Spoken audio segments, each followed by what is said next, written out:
تا حالا دیدی وسط خواب بیدار بشی و اون گوشه اتاق یه چیز ترسناک درست فکر کردی، همون بختک.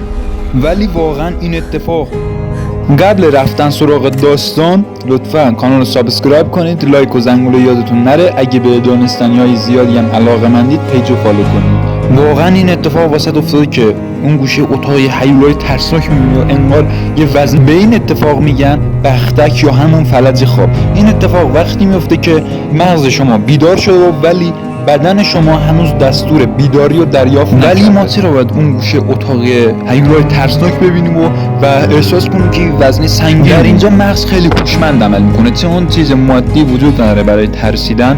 مغز تصویر ذهنی میسازه از یه سایه یا یه هیولا. مغز دوست داره که واسه همه چی دلیل بیاره، چون عصب‌های بدن قطع شده.